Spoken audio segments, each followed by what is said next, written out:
오늘 본문 말씀은 히브리서 6장 1절로 3절과 로마서 8장 29절 말씀입니다. 오늘 설교의 제목은 교회의 기초를 다시 놓으라 아홉 번째, 성화 두 번째입니다. 히브리서 6장 1절로 3절입니다. 표준 세번역으로 봉독합니다.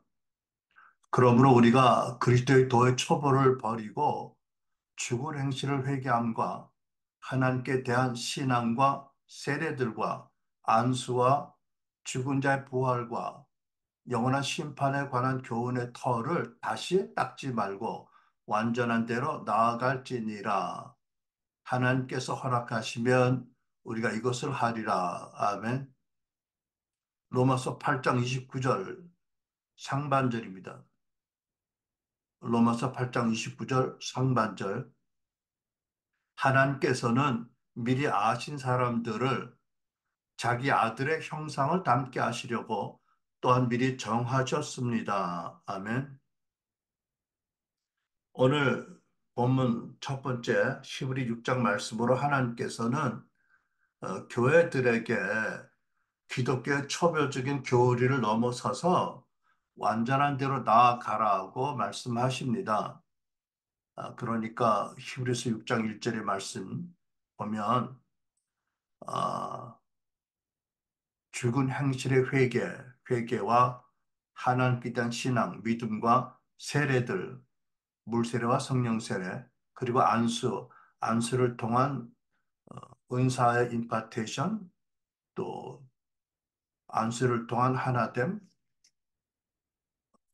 그리고 죽은 자의 부활, 영원한 심판에 관한 가르침들을 초보적인 교리다라고 하십니다. 그러므로 여러분, 우리 교회들은 초보적인 교리 수준에 오래 머물러 있을 것이 아니고 다음 단계, 더 다음 단계 완전한 대로 계속 나아가야 합니다. 그래서 여러분, 우리가 교회의 가장 중요한 목적 세 가지 중에 어, 교회를 향한, 교인들을 향한 목적이 양육이 있잖아요. 말씀과 성령 안에서 양육해서 성도 여러분들이 직접 하나님을 섬기고 하나님 나라를 섬기고 하나님의 교회를 섬길 수 있게 하기 위한 성경적인 교회의 오중 사역의 구조와 기초를 점검했습니다. 그리고 이어서 지금은 성화라는 교회가 세워질 기초를 바로 내리게 하는 중입니다. 이 과정이 끝나면 더 중요한 하나님 나라 복음을 다룰 것이고, 그 다음에 예수께서 제자들에게 하라고 분부한 그 사역, 하나님 나라 사역을 할 수 있도록 킹덤 사역의 기초를 다룰 것입니다. 그래서 오늘은 우리가 믿음의 집을 세우는데 가장 중요한 기초인 성화에 대해서 두 번째로 배우는 시간이 되겠습니다. 여러분, 성화란 신자가 점점 더 죄에서 멀어지고 예수 그리스도를 점점 더 닮아가는 과정이다라고 말씀드렸죠. 죄에서 점점 더 멀어지고 성령의 열매를 더 많이 맺고 예수님의 마음을 더 많이 품어서 일상적인 삶의 영역에서, 그러니까 사역적인 영역 외의 모든 삶의 영역에서 계속 예수님을 닮아서 변화되고 성장하는 것이 성화입니다. 다른 말로 제가 설명드렸죠. 성화란 우리 안에서 예수 그리스도의 형상이 회복되는 과정이다. 본문 로마서 8장 29절, 하나님께서 미리 하신 사람들, 저 여러분을 하나님께서 창세전에 알고 계셨다라고 말씀하죠. 우리들이 자기 아들 주 예수 그리스도의 형상을 닮게 하시려고 또한 미리 창세전에 정하셨습니다라고 말씀합니다. 그러니까 이거는 우리가 이 세상에 나기 이전부터 하나님이 창세 전에 이미 우리를 위해서 예정하신 부르심입니다.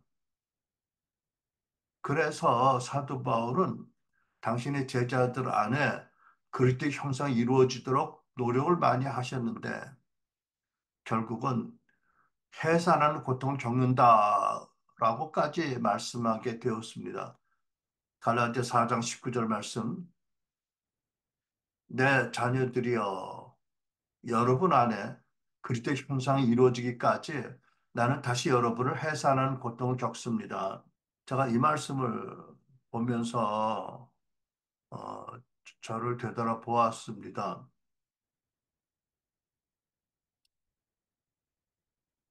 어떤 변명이 있을지라도 내가 순환교회 교우 여러분 안에 그리스도의 형상이 이루어지기까지 내가 해산하는 고통을 겪었던가? 그렇게 말을 못할 것 같아요.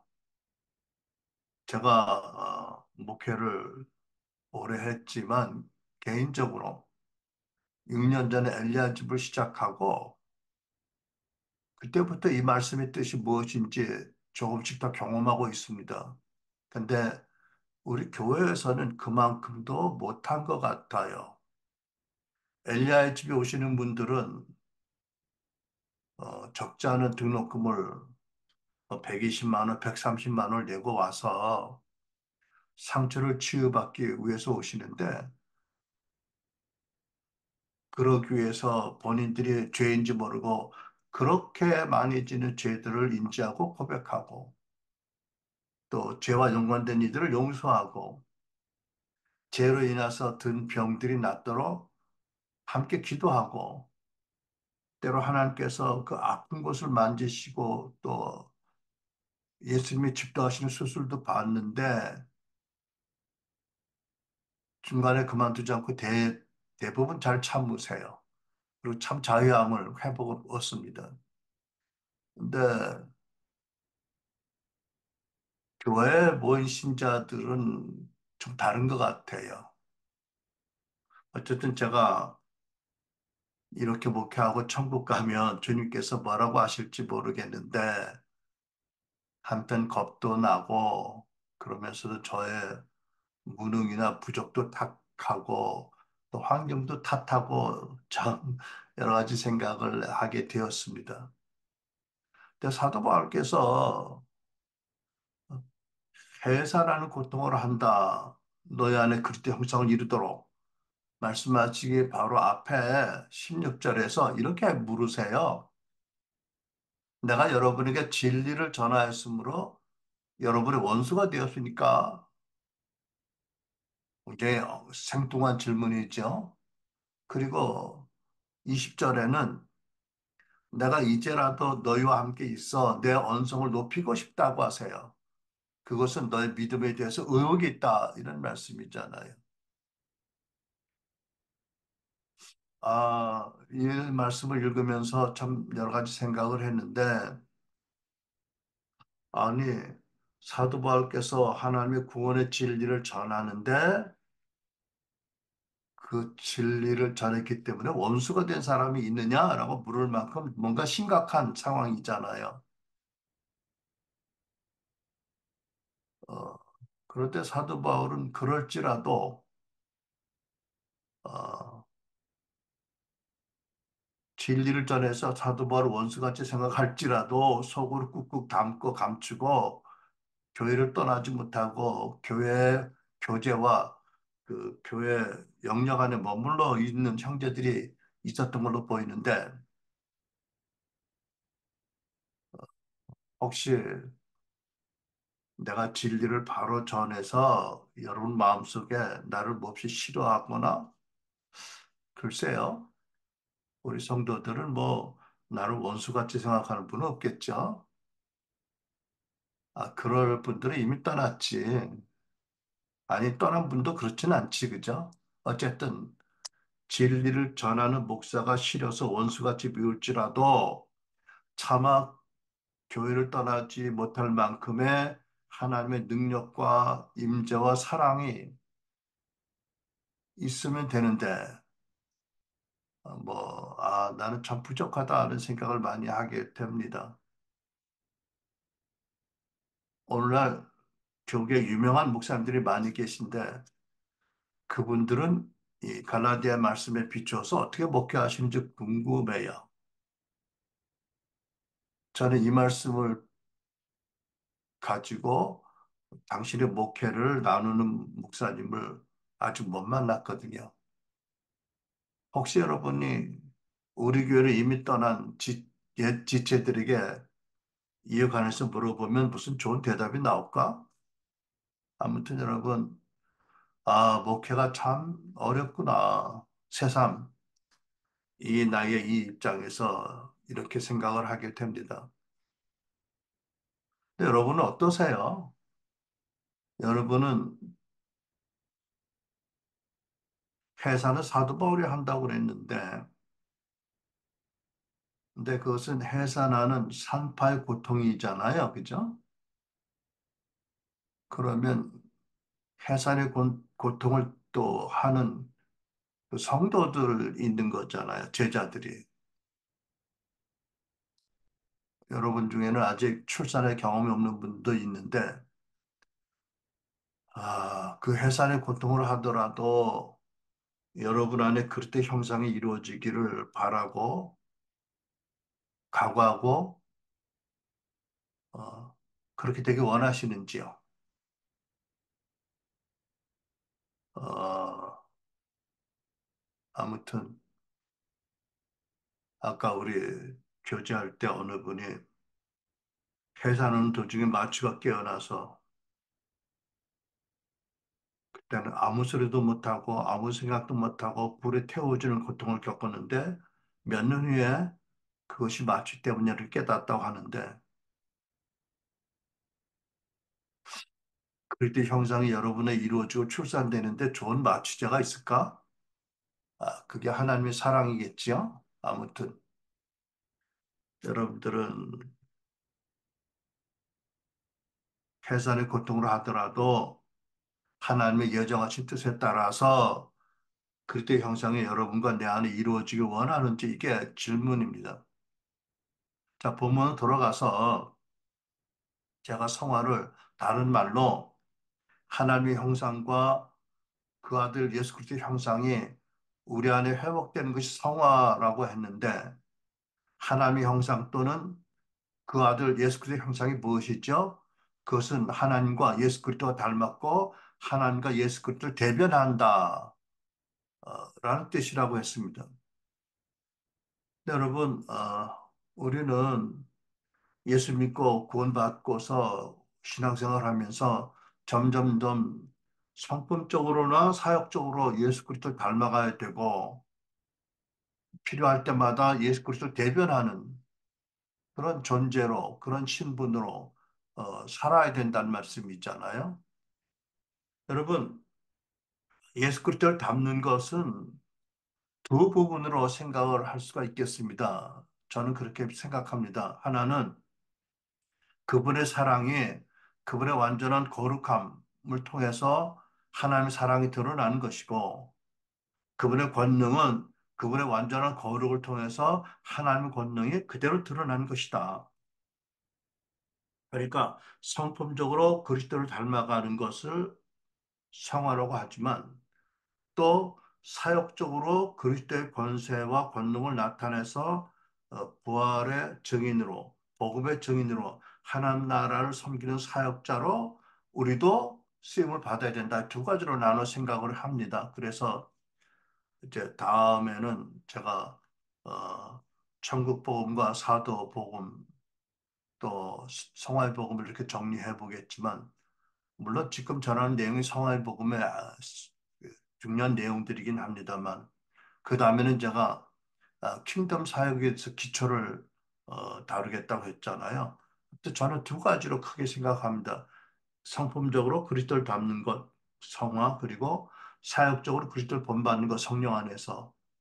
그래서 하늘과 땅의 권세를 가지고 이 땅에서 하나님 나라를 증거하는 것, 이 두 개, 크게 두 가지로 나눠서 우리는 예수 그리스도를 닮아가야 된다고 말씀드리기 원합니다.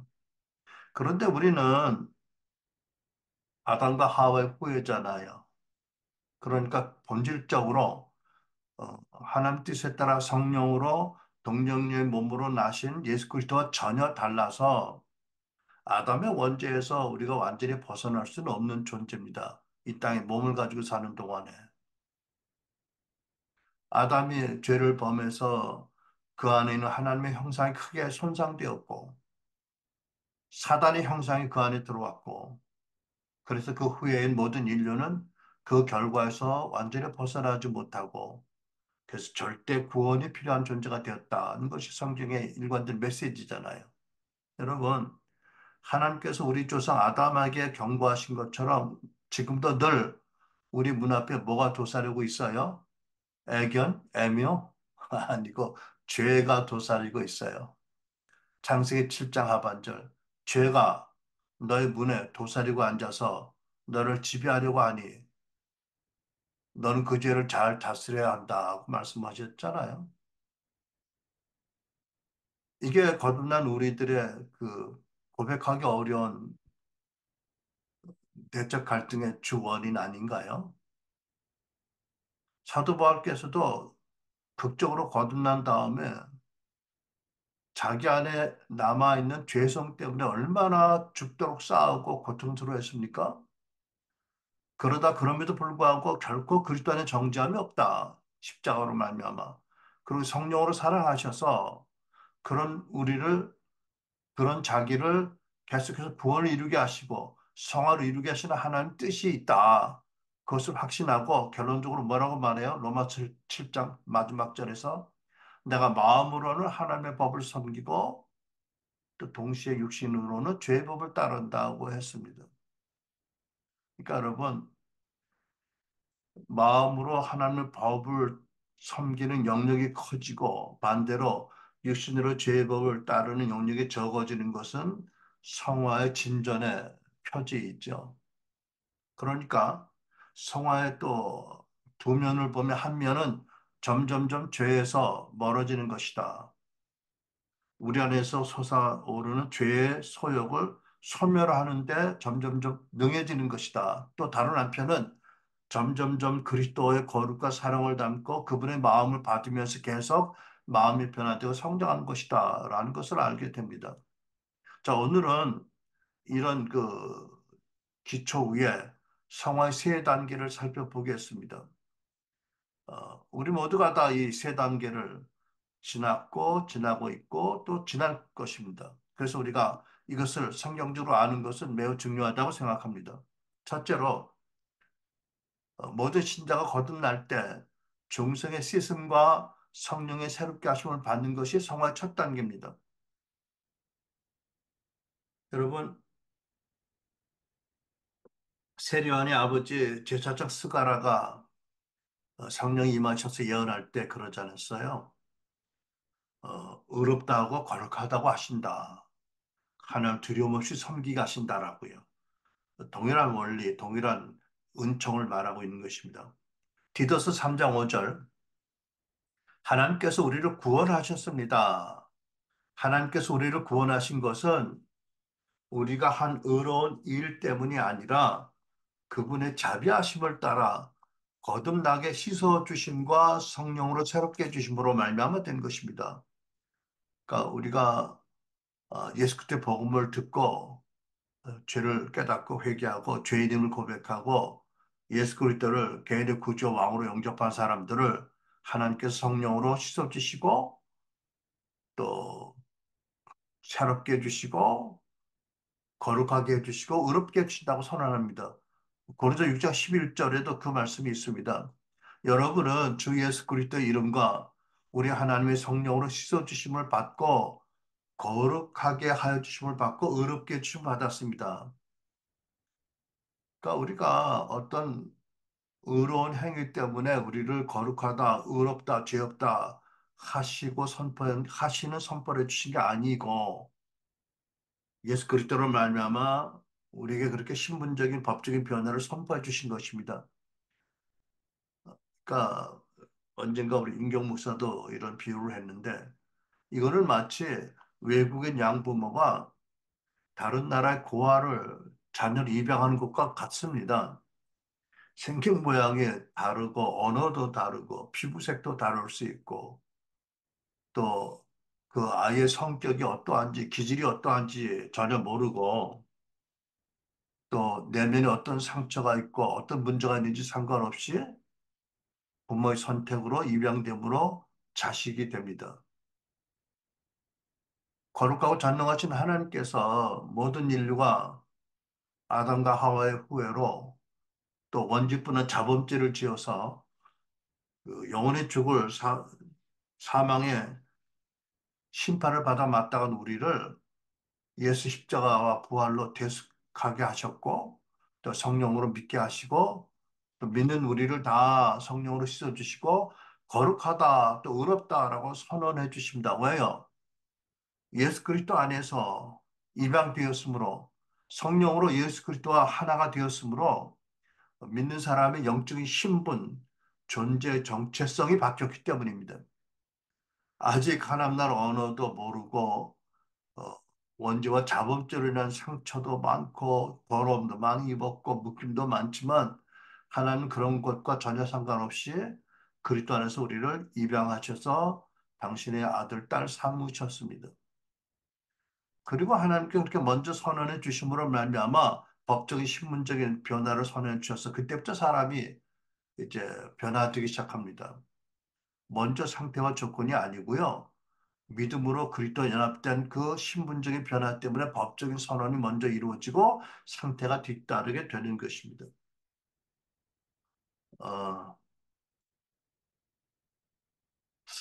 왜 자동차가 생각이 나는지 모르는데 여러분, 여러분 먼저 자동차를 사시고 나서 여러분이 그것을 길들이잖아, 그죠? 또 좋은 상태로 유지하며 잘 사용하지요. 하나님 먼저 우리를 소유하시고 그 다음에 우리를 그리스도 닮아가도록 계속 변화된 은총을 주십니다. 두 번째 성화는 평생 동안 자라나는 것이다. 이것이 두 번째 단계입니다. 빌립보 3장 13절 중반절로 14절 사도 바울의 고백입니다. 나는 아직 이것을 붙들었다고 생각하지 않습니다. 내가 하는 일은 단 한 가지입니다. 곧 뒤에 있는 것을 잊어버리고 앞에 있는 것만을 바라보고 그리스도 예수 안에서 하나님의 위로부터 부르신 그 부르심의 상을 받으려고 목표를 향하여 달려가고 있습니다. 물론 사도 바울은 여기서 그 성품적인 변화, 성화와 사역적인 순종 두 가지를 다 말씀하겠지만 어, 성화도 굉장히 중요한 내용이라고 저는 믿습니다. 아직도 나는 온전히 성화되지 않았습니다. 나는 단 한 가지 뒤에 있는 것은 어떤 공로든 어떤 은총이든 어떤 죄를 지었던 수치스러운 일이 있어 다 잊어버리고 하나님께서 영원 전부터 부르신 위에서 부르신 그 부르심의 상 받으려고 그 목적을 바라보고 열심히 향하여 달려가고 있습니다. 그러니까는 아직 이루지 못했다, 전진하고 있다는 것이잖아요. 또 빌립보서 2장 12절 보면 내 사랑하는 사람들이요, 또 구원받은 형제 자매예요. 지금 내가 없을 때에도 두렵고 떨리는 마음으로 여러분의 구원을 이루십시오. 그러니까 구원을 이루는 것이 성화이고 이것이 구원의 성화의 두 번째 단계입니다.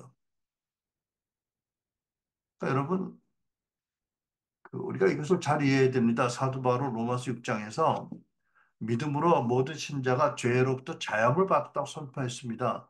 6장 18절. 여러분은 죄에서 해방돼 의의 종이 됐습니다. 그리스도의 종이 됐습니다. 사단의 종에서 신분이 바뀌어서 그리스도의 종이 사람이 되었습니다. 로마서 6장 11절. 이와 같이 여러분은 자신을 죄에 대해서는 죽은 자요. 하나님께 대해서는 그리스도 안에서 산 자로 여기십시오. 근데 여기 시라는 말씀이 어느 확신으로 받지 못하기 때문에 여기 시라고 하는 거잖아요. 그죠? 그냥 우리는 너무 오래 죄와 세상에 쩌들어 있어서 이 생각이, 마음의 생각이 하루아침에 믿음으로 바뀌지 않습니다. 계속 여기고 은총을 받아야 됩니다. 그래서 모든 신자가 예수 그리스도의 십자가와 부활의 공로로 죄에서 구원받고 자유한 존재가 됐다고 하면서도 역설적으로 거듭난 신자들은 여전히 죄의 법이 남아있다고 말씀하잖아요. 그래서 그 죄가 하나님의 아담에게 경고하신 것처럼 너희를 다스리지 못하게 하고 그러기 위해서 너희 자신을 온 존재를 하나님께 드리고 성령을 따르라고 명령하십니다. 로마서 6장 12절에 13절입니다. 그러므로 여러분의 죽을 몸에서 죄가 왕노릇하지 못하게 해 몸의 정욕에 순종하지 말고 또한 여러분의 지체를 불의의 병기로 죄에게 내주지 말고 오직 죽은 자 가운데서 다시 사신 자처럼 예수 그리스도처럼 원하신 주님처럼 여러분 자신을 가로 열고 온전히 가로 닫고 하나님께 드리며 여러분의 지체를 몸을 의의 무기로 하나님께 드리십시오라고 말씀합니다. 또 성령의 중요성에 대해 말씀하자 갈라디아서 5장 16절 내가 또 말합니다. 여러분은 성령을 따라 행하십시오. 그러면 결코 육체의 욕망을 채우려고 하지 않게 될 것입니다. 육체의 욕망은 성령을 거스리고 성령의 욕망은 육체를 거스립니다. 이 둘은 서로 상반되기 때문에 여러분이 원하는 것들을 할 수 없게 합니다. 여러분, 성화에 있어서 거룩한 성령님의 역사는 너무나 중요한 것입니다. 거룩한 말씀과 함께. 그러니까 우리가 성령님의 임마누엘 임재를 순간마다 자각하고 그 성령님의 거룩한 인도하심 서욕을 따르는 것이 성화의 굉장히 중요한 요건이다라고 말씀드립니다. 또 이 성화가 저 평생 달려야 될 마라톤과 같다. 뜻으로 시브리 12장이 이렇게 말씀하죠.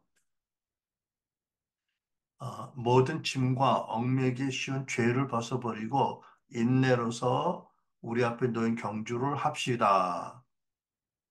14절 모든 사람과 더불어 화평과 거룩함을 추구하십시오. 이것 없이는 아무도 주를 보지 못합니다. 그러니까 여러분, 주를 바라봄으로 더 큰 영광에 들어가는데 그러기 위해서는 최소한 우리가 상태적으로 완전하지 못하더라도 사람과 더불어 화평함을 추구하는 자들이 돼야 되고 거룩함을 추구해야 됩니다. 거룩을 다 이룬 것은 아닙니다.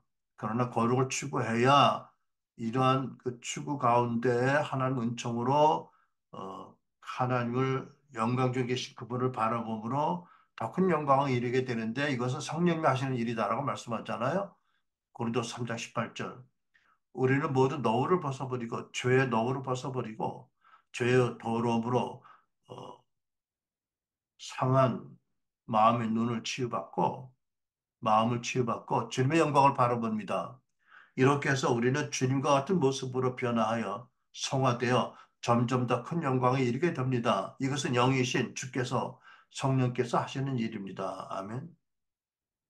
근데 여러분 또 다시 주제하고 싶은 것은 성경은 성화가 바울의 생각 같이 거룩한 말과 행동만이 아니고 마음의 생각의 변화되어서 그리스도를 닮는 것이라고 강조합니다. 로마서 12장 2절. 여러분은 이 시대 풍조를 본받지 말고 마음을 새롭게 함으로 변화를 받아서 하나님이 선하시고 기뻐하시고 완전한 뜻이 무엇인지 분별하도록 하십시오. 아멘. 다음 시간에 좀 더 구체적으로 설명을 더하지만 일단 개괄적인 그런 그 성화의 과정을 소개합니다. 첫째, 성화는 여러분과 나에 대한 하나님의 뜻입니다. 하나님의 소명입니다. 하나님 부르심에 헌신해야 됩니다. 먼저 우리 몸을 드리도록 헌신해야 합니다. 두 번째, 그리스도를 성품적으로 담기 위해서 그리스도를 배우기 위해서 그리스도 증거하는 말씀을 많이 공부하셔야 됩니다. 배워야 합니다. 세 번째, 신자 안에 거하시면서 우리를 변화시키고 성화를 이루게 하시는 성령님의 가르침과 인도를 따라야 합니다. 네 번째, 그럼에도 불구하고 우리가 짓는 자범죄를 인지할 때마다 회개하고 자범죄로 말미암아 스스로에게 상처를 주는 상처를 치유를 함께 기도함으로 간구해야 합니다. 그 다음에 다섯 번째, 평생 지니고 살아온 장착되고 가져온 죄의 기질과 습성을 다스려야 합니다. 어떤 말만 들으면 어떤 보탕 누른 것처럼 보탕 일본식 발음입니까? 버튼을 누른 것처럼 자동 반사적으로 나오는 이런 것을 포함해서 남을 판단하는 거, 보는 대로 판단하는 거, 뭐, 여러분, 사, 다윗이 고백했잖아요. 내 앞에 죄가 항상 있다고요. 여러분이 좀 더 빛을 받으면 여러분 심령에 얼마나 죄가 계속 일어나는지 아시게 될 겁니다. 이거 모르시면 기도로 구하셔야 됩니다. 괴로워도 내가 구원받고 성령을 모시고 있을 때 이렇게 많은 교만한 생각, 이기적인 생각, 자기중심적인 생각, 남을 무시하는 생각, 판단하는 생각, 이런 죄 하나하나가 예수님을 십자가 못 박게 한 죄잖아요. 그런 죄를 계속해서 볼 때마다, 질 때마다 마음의 생각으로라도 죄를 회개하고 십자가 못 박고 죽게 해야 됩니다. 그 다음에 교회 공동체 안에서 서로 교제하며 서로 서로에게 진리를 말하면서 진리를 또 들음으로 변화되어야 합니다. 저는 우리 그 순환교회의 제일 약점이 이거가 아닌가 싶습니다. 아, 물론 여러분이 속한 교회는, 아니, 여러분이 영적 가족으로 하나님이 데려다 주신 이 집이 없어요. 지역성이 없어요. 그러니까 우리가 IT 기술을 통한 그런 통신과 교제를 해야 되는데,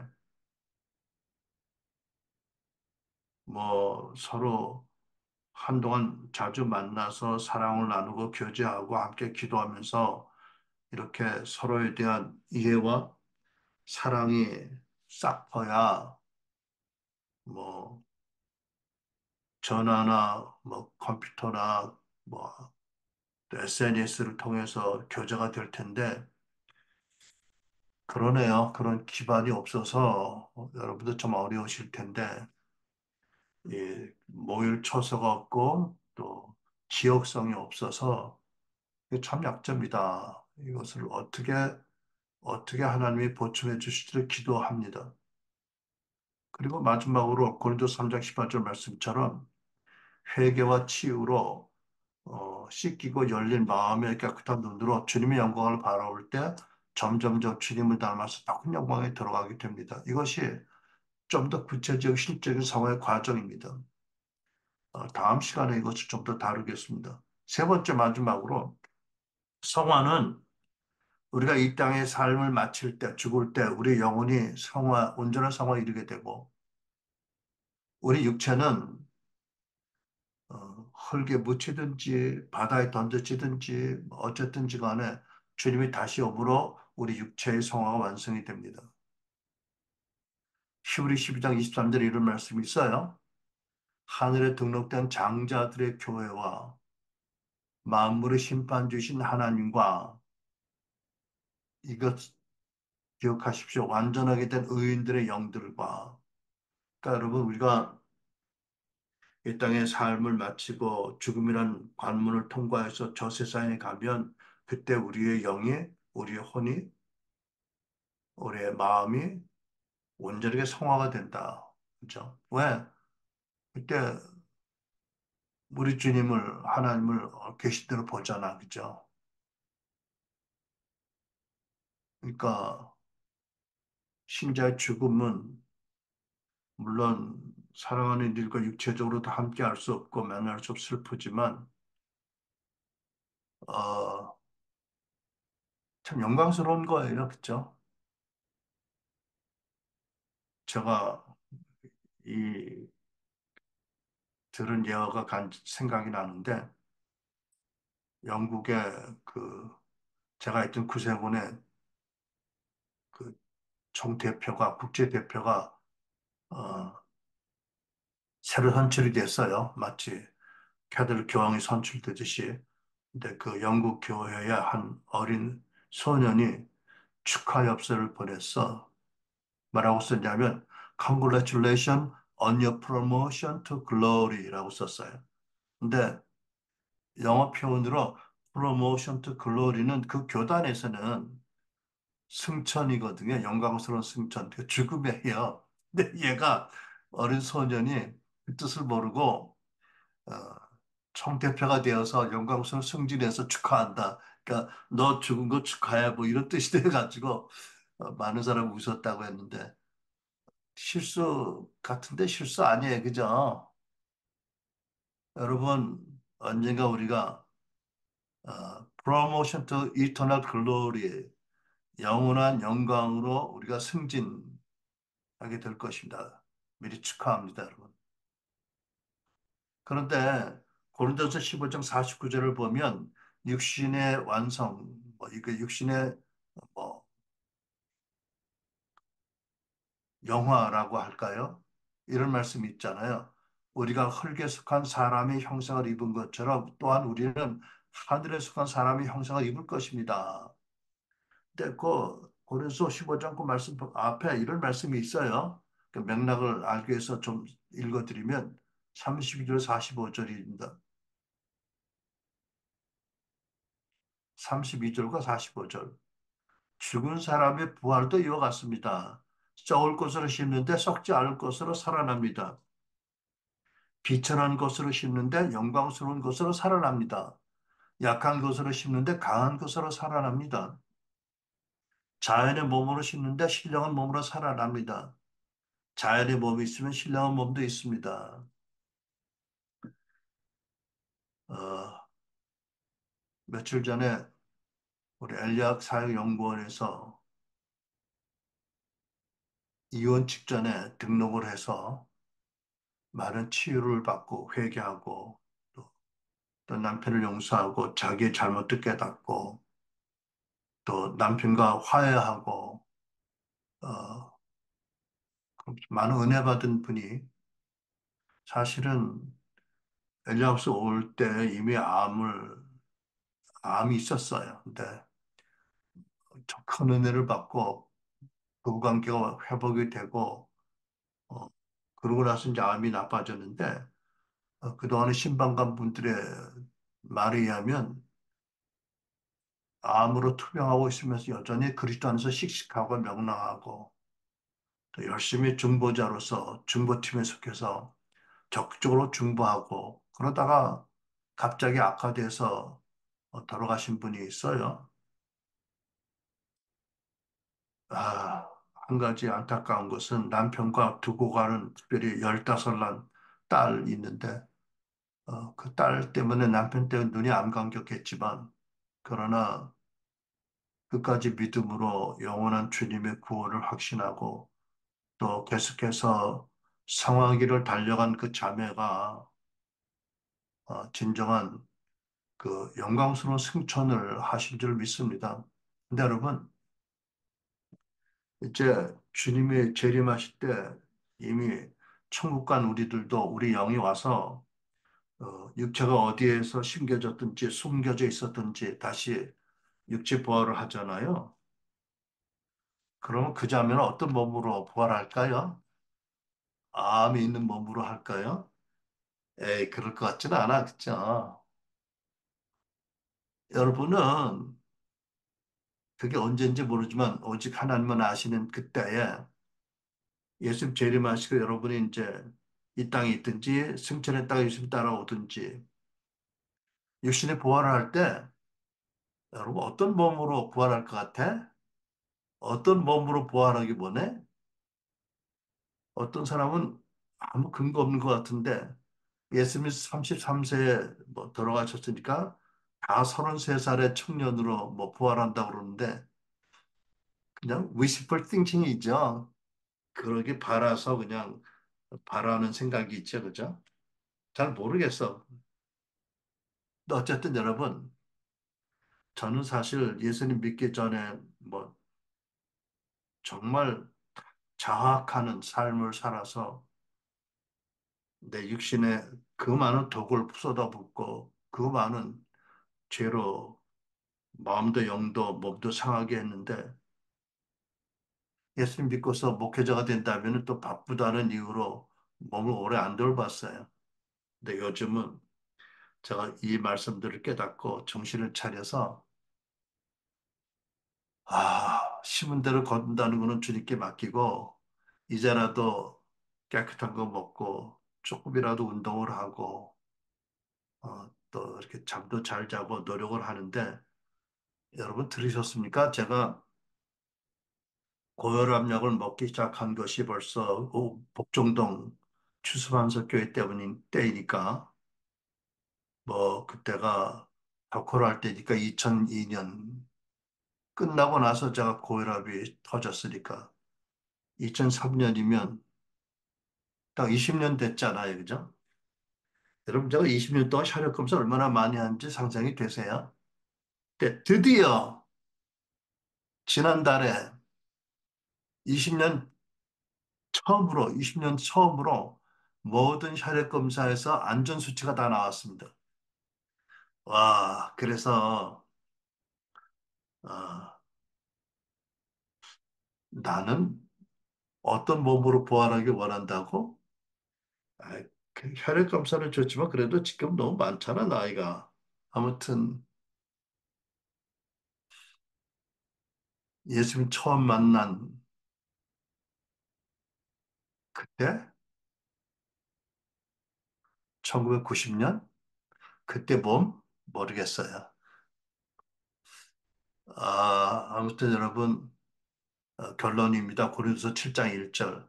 그러므로 사랑하는 여러분, 우리가 이 약속을 성화와 영화의 약속을 가지고 있으니 하나님을 두려함으로 온전히 거룩함을 이루어서 육과 영의 모든 더러움에서 떠나 우리 자신을 깨끗하게 합시다. 아멘. 자, 여러분, 우리가 창조되기 전에 이미 창세 전에 하나님이 우리를 아시고 우리 성화를 정하셨어요. 그래서 그리스도 안에서 우리를 성화 존재로 부르셨어요. 쉽지는 않지만 주의 은혜를 의지하고 주의 뜻이 우리 인생에 이루어지도록 헌신하고 계속해서 다도움을 같이 하나님의 위해서 부르신 그 부름의 목적을 향해서 꾸준히 나가는 넘어지면 서로 일으켜주고 지치면 뒤에서 밀어주고 그런 우리 공동체 여러분과 제가 되기를 축원합니다. 아멘. 아멘.